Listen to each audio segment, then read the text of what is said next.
I'm Russ Altman, and today James Zou tells us about how AI is transforming healthcare. We focus on the challenges of having both providers and patients trust AI systems that are used for healthcare, and also how AI may help make clinical trials more equitable and efficient. It's the future of AI in healthcare. Artificial intelligence is increasingly used in many industries. We see it all over the internet as companies try to sell us stuff. We have it in our phones that we talk to and they tell us the weather and our schedule. There are AI programs that figure out which movies we might like or what music we might enjoy. AI programs are increasingly being used in the financial sector to make investment decisions, process loan applications, and help with shipping and supply chain logistics. One area that has very high expectations for AI is healthcare. It could help clinicians make faster and more accurate diagnoses. It could help choose the best medications and monitor your response. It could be a second opinion on all of that after a physician makes the first opinion.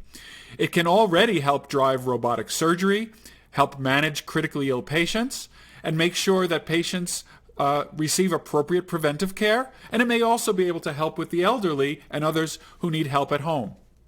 But there are many barriers to the application of AI in healthcare.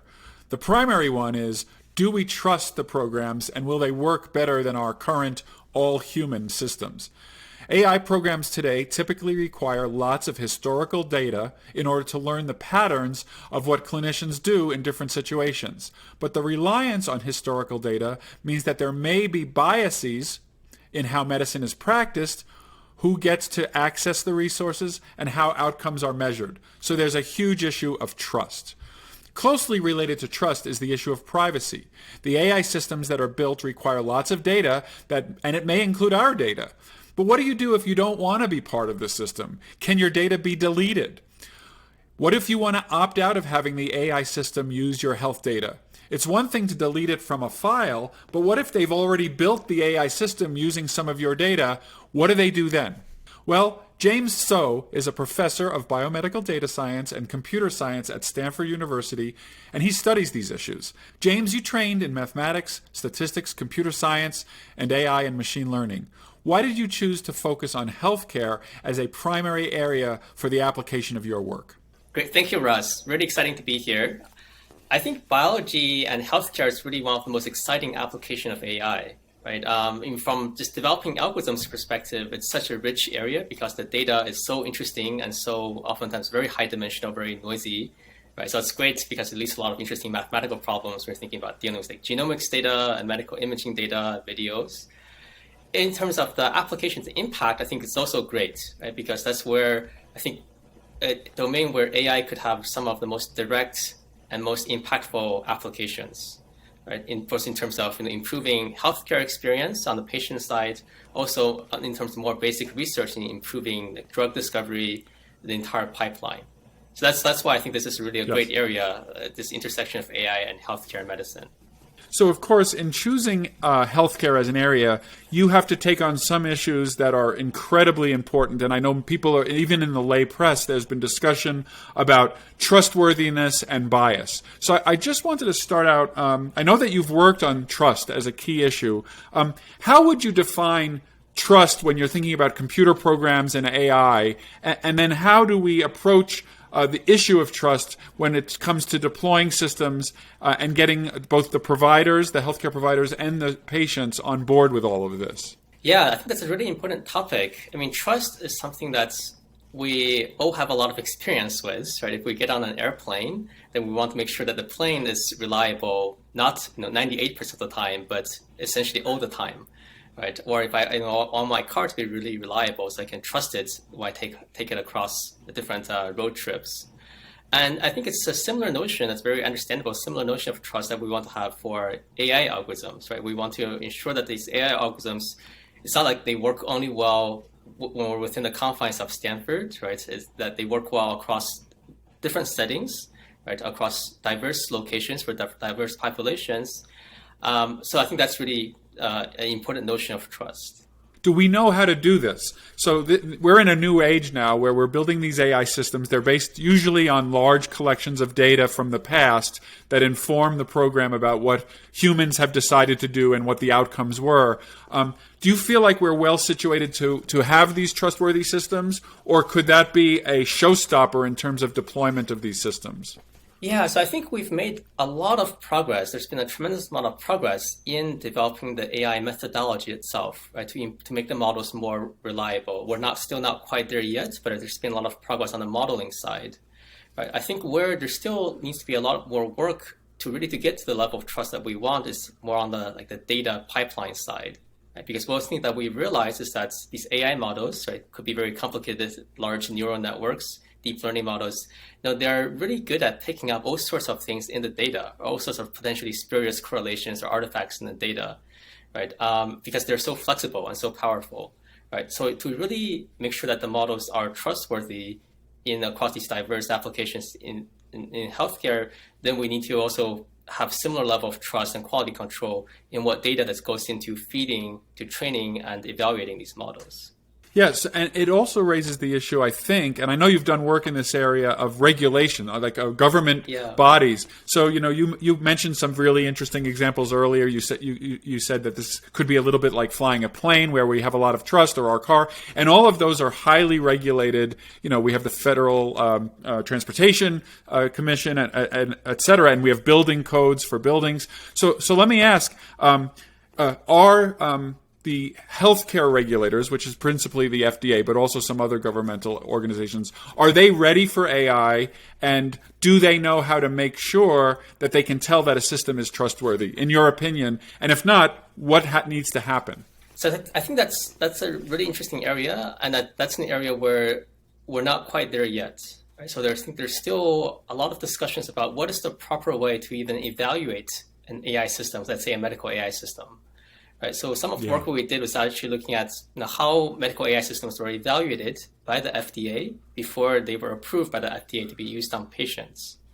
And it turned out that for things like drugs or for vaccines, right, so the FDA have a lot of experience in how to properly evaluate the safety of a COVID vaccine or the efficacy of drugs. Right? But for AI systems, I think that raises a lot of new questions, and people just do not have a lot of experience, and the FDA doesn't have a lot of experience in how to think about how to evaluate them, right? And that's just where I think there are some limitations in how medical AI systems are currently being evaluated by the FDA. A lot of those limitations come back to what is the data that's goes into evaluating these models. Do the data have sufficient coverage? Are the data have sufficient quality? Are they prospective data, right? So I think these are all questions that are not currently being finalized, but that's something that we need to do to ensure that that these are properly evaluated and vetted.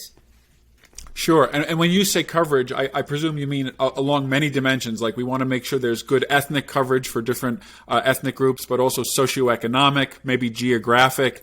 And so you can imagine a very complex analysis of, okay, this is the data we used, and we believe that it reflects the use scenarios where our programs will be used. And as far as I know, there's not an existing way to do that at the FDA or in many other agencies as well. And so it's going to be a partnership in, I guess, learning how to do it the right way and being very careful in the initial rollouts to make sure we don't make these big mistakes that set everything back, for many, many years because of a single bad outcome. That's right. Yeah. Now, go.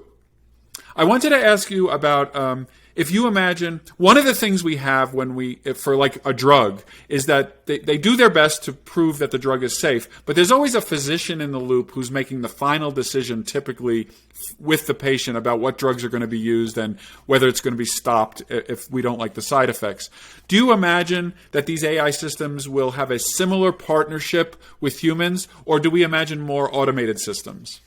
Absolutely. I think that the AI systems should be designed in partnership with humans, because a lot of the way that they're being designed to be used, especially in medicine, is not to make sort of isolated decisions, but more as, for example, as second readers, providing additional opinions, or to provide some feedback as a part of the overall clinical workflow, right? So I think they do need to be designed in consideration of this entire workflow, which often includes other clinicians, physicians, maybe even other algorithms, as well as the patient. And I think that's actually one of the big limitations in currently how we, as the AI community, currently develops AI systems. Because if you think about how AI papers are written, NeurIPS is happening right now. We have some papers there, and we also are very involved. This is the premier conference for artificial intelligence. This is like the big conference, like this is the Super Bowl of artificial intelligence every year, right? Oftentimes when we do this kind of machine learning or AI, core AI research, right? So we often have a sandbox where we pick a particular data set, maybe some benchmark data sets like ImageNet, and we really try to develop the algorithm to optimize for the model's performance on that particular benchmark, which sounds very reasonable, but if you take a step back, right, so that's actually very different from what we just described of the AI model actually working in combination or in collaboration with a team of humans, of physicians, or of the patients. And there are settings even, and we've seen some interesting experiments whereby improving the AI model's performance on a particular benchmark actually leads to worse overall effect onto this team, right? So maybe if you think about that AI model's performance in a combination of the team, and if you measure the entire team's outcome, right, that actually is very different from just improving the model by itself in isolation. So I think that's actually one of the biggest challenges, open challenges going forward with AI. And it strikes me that this team approach with humans in the loop is also going to take pressure off having to be absolutely perfect in your proof that the system is working well and is not biased. And because when you have humans in the loop, they act as a buffer and as a kind of check on the AI system. So that helps me really understand how the FDA may initially want to see humans as part of a process to make initial approvals. And then, of course, if the system performs well and we hardly ever have to reverse it or whatever, then you can maybe give it more autonomy. So I think you're painting a very reasonable picture of a world where the AI system is integrated with the humans. And the point you just made, where that's not always how the research is happening, that sounds like something that the research community is going to have to kind of grapple with and come up with new models. I think that's right. Yeah, and you mentioned the FDA. I mean, I think that's something that would be great for the FDA to pay more attention to as well, right? Because we actually went through over 100 of the FDA-approved AI algorithms, and very few of them, maybe only like 3 or 4, were evaluated in real time, right, in the context of a human team. Right, so that means that most of the other algorithms were evaluated on sort of static data, which is reasonable. And yet they were approved. Right? And I think the static evaluation have some limitations. Right? One big limitation is that it doesn't really capture, because it is static, it can't really capture the fact of this dynamics, right, of how the algorithm interacts with the human physician. Right. So this is great. This has been a great kind of landscape-setting conversation, but you yourself have done some really interesting work, and I want to make sure we talk about some of the findings and some of the technical things you've done. And one area of your focus has been clinical trials. Can you set up for us what you saw as the challenge? Because I think it's related to many of the things we've just been talking about. So what is the reason for your focus on clinical trials, and what are some of the most recent findings that you've had? Yeah, so I think clinical trials, it's super important, right? It's really essentially like the big bottleneck for the entire medical translation process. Right? If you think about all those great research that people are doing, right? There's a huge funnel whereby, out of thousands of research projects, only a few of them actually make it into the patients, right? Out of hundreds of potential drugs, only one of them actually make it to the patient. And clinical trial is really both the gatekeeper and the bottleneck for this entire funnel. So that's why it's hugely important. And just for people who don't think, I'm sorry to interrupt, but for people who don't think about clinical trials, these are literally the trials where you give a new innovation to the patients. Usually there's a control group that doesn't get the innovation, and you then try to determine, does it work or does it not work? And it working is a necessary requirement to get approval and payment for the new innovation. So it really is the final check that a new technology is safe and ready for patient exposure. So forgive me. So please go on. That's a great explanation of the great background. And that also highlights why the clinical trials are so important, right? Because it is the gatekeeper for vaccines, for COVID treatments that gets onto the patient, and for cancer treatments and everything else. The trials are also it's really complicated to design, right? Which is why I think it could be really impactful for AI to help us to design these trials to make them more inclusive and more efficient. I think currently the way these trials are designed are often not very efficient and overly restrictive. right? So what I might mean by that is that if you look at a clinical trial, right, a typical trial, they will often have tens of pages of rules to say that these patients are not eligible, they're excluded from this trial, right? So for example, if my maybe white blood cell count is above some range, right, then I'm excluded. Or if I had a previous medical history of some disease, then I'm excluded. Right? So they just list all these rules for excluding patients. And oftentimes the effect of that is that a lot of patients, right, especially minority patients, older patients, right, patients from different socioeconomic backgrounds, are just not included in these clinical trials. They're not even eligible. And the flip side of this is that the patients that ends up in the clinical trials are often what's considered like the Olympic athletes of the patients. Right? They're like among the people who have this disease, right? They're the extremely healthy version of those. And that has several important consequences for all of us. Right? So the first thing that means is that how well a treatment works on these Olympic athletes of patients may not reflect how well they work on you and me, right? Because we might not be Olympic athletes, just to state it simply. We might not be Kobe Bryant. Right? And the second thing is that so that sort of affects the generalization, right? The generalizability and the trustworthiness of the treatment, going back to our point. The second thing is that also potentially makes these trials and drug development just hugely expensive, right? Because now, like, from all these patients, you have to find these very specific patients, right? The patient recruitment for clinical trials is very expensive. On average, it costs over tens of thousands of dollars to just recruit one patient, right, for, let's say, for oncology, for a cancer trial. Right, so, and they often need thousands of patients. And they also need to screen thousands of patients. Right, so on both sides of the development, both from the public user's perspective, also from the drug developer's perspective, the current process is hugely inefficient and potentially very biased. Right, so that just really motivates us to say, can we actually use the AI algorithms combined with these very large real world data sets coming from electronic health records to help us design clinical trials, right, to make the process more efficient and potentially much more inclusive.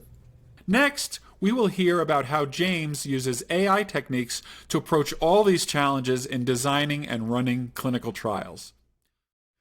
In this segment, we will talk about AI in clinical trials and then move to the thorny issue of how you can have your data deleted from the internet if you don't want it used by others.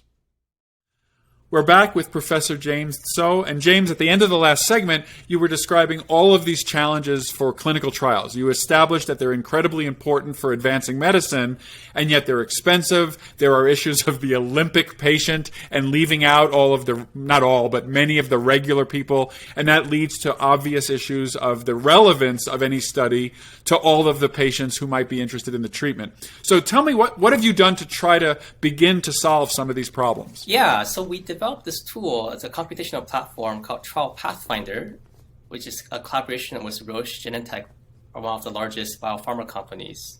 And the goal of Pathfinder is it provides a computational tool to help us design clinical trials using real-world data, basically data from medical records. Right, so the intuition of this is that if you look at the medical records, right, there are a lot of patients that end up taking these treatments even if they're not eligible to participate in the clinical trial in the first place. I mean, the trial was done on these Olympic athletes, but the drugs are approved by the FDA, then it's used much more broadly by all these other patients. Yes. Right. And we have records of all those patients. Then that's super helpful because that helps us to essentially ask the counterfactual question of what would this trial have looked like if we had relaxed the trial criteria and allowed these additional patients to enroll in the trial in the first place, right? Because we have their medical records and we have their outcomes. Right. And you might you even know whether the drug worked or not, or if it's a drug. Since we followed them over time, over many years, we know, did the drug work? Right? Did they have adverse events?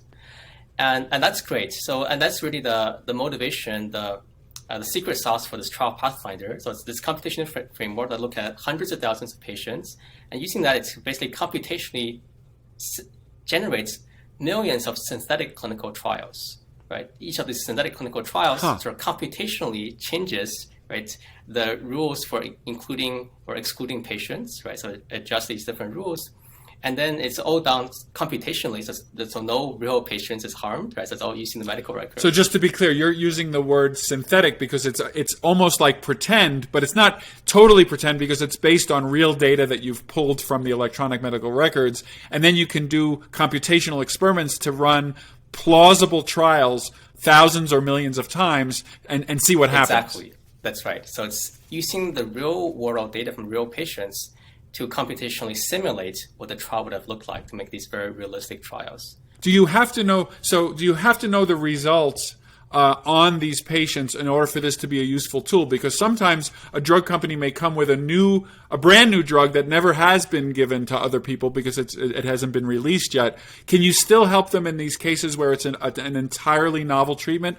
or is it more for the follow-on studies after an initial approval? That's a great question. So even for entirely new treatment, oftentimes there are previous treatments on the market that are similar, right? Maybe someone will come up with a new checkpoint inhibitor, and then we have like this 5 other checkpoint inhibitors that have similar mechanisms. So there's still data from the past that can help us to inform the design of new treatments.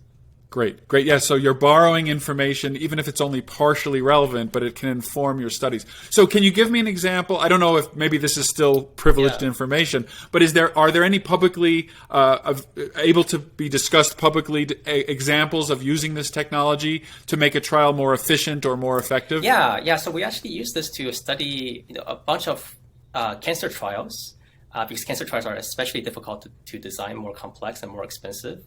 And we're particularly looking at, let's say, advanced non-small cell lung cancer, so a relatively common kinds of cancer type, especially in the US. And what we found is that using Trials Pathfinder, right, to help us design those trials, we could actually more than double the number of eligible patients for those trials, while still actually improving the outcome of the patients. So I think that's really a win-win for both sides. It helps the patients, also helps the trial company, and also importantly, that also enables a lot more patients, like minorities and older patients who were previously excluded, to be eligible to participate and to get these cutting-edge treatment. And so I assume that you found that these additional patients that you were able to synthetically recruit, they came from these populations that had previously been underrepresented, which is exactly the problem you pointed to in the beginning. That's exactly right. Well, I want to move, we have a few minutes remaining. You wrote a paper that has a great title, and that's why I'm asking you about it. It was called Making AI Forget You. And that is something that I think all of us think about every now and then as we're bombarded with advertisements and emails, and our social media kind of explodes with things that are clearly related to other searches or things that we have done on the internet, thus making it very clear that this information is being shared widely. And so when you write a paper called Making AI Forget You, it kind of got my attention right away. So can you tell me what was the setup for that paper, and what did you do in it? Yes, I think we all have experience of where maybe we want to delete our Facebook account or want to delete our Twitter account. But the question is, after I delete my Facebook or Twitter account, right, how do I know that my information has really been deleted? And that's both practically but also important from a policy perspective, because these data regulations like GDPR in Europe and also regulations in the US stipulates that we as consumers can tell companies to delete our data. Now, if I think about data just sitting on a static table, like there's a row on my table that corresponds to James Zou, one row for Russ, right? Then that's pretty easy. I just click and just delete that row in the table. The complexity is now if that table has been trained and been looked at by an AI algorithm, right, a very powerful algorithm, then even if I delete that row in the table, right, the algorithm might still remember enough information about me to be able to reconstruct my medical history or reconstruct my browser history, right? So that's motivated our work, is to see how can we actually delete data from the AI model that's been trained on our personal information. And I would presume that if you did do that, it might adversely impact the performance of the AI model. Is that true? Yes. So if a lot of people decide to delete their data, right, from Twitter, and if the Twitter's algorithms actually do have to remove those individuals' data, right, then the algorithm could get worse. And I guess the model would be that in general it'll be a small percentage of people, and hopefully it won't. Well, I don't even know what to hope for, but presumably it won't kill the performance as long as it's a relatively small numbers. How did you do this? So, do you do you just recalculate the model without that data, or are there more sophisticated ways to do it so you don't have to start from scratch? Yeah, so actually what people often do in practice is to simply retrain the model from scratch based on the remaining data without the data that's being deleted, right? And it's really not practical for the large AI models, right? Just in terms of the energy cost, the climate change cost itself, right? If we have to retrain the model every time someone deletes their Twitter account, then that would just be astronomical. So one of the solutions we came up with is basically very efficient ways to delete someone's data from a model without having to retrain the model on the remaining data points. And in the last minute, I think this relates to other work that you've done, which is the value of data. And I know you've written kind of theoretical and applied papers about how to look at a data set and know which of those data points are the most valuable. And this seems to relate to this issue of the deleting data, because you may delete my data, and if I'm a very average person, maybe nobody cares because the model's not going to change. But if my data was particularly important for helping the model perform well, then it might really change the model a lot. So in the last 47 seconds, can you tell me a little bit about the information analysis of how that not all data is equal? Right. And what we find often in practice is that not all data, some data are much more important than others, right? Maybe if you have a rare disease, like your medical records, your genetic information is much more useful than my genetic information. And I think that also leads to this broader discussion about, what's the right way to think about even compensating individuals or compensating patients, right, for the value of their data, and how do we give individuals more agency over how their data is being used, right? Because people's data are extremely useful, and that's what all the AI is being built on top of. Thanks to James Zou. That was the future of AI in healthcare and the future of data privacy. I'm Russ Altman, and this is The Future of Everything on SiriusXM Business Radio, Channel 132.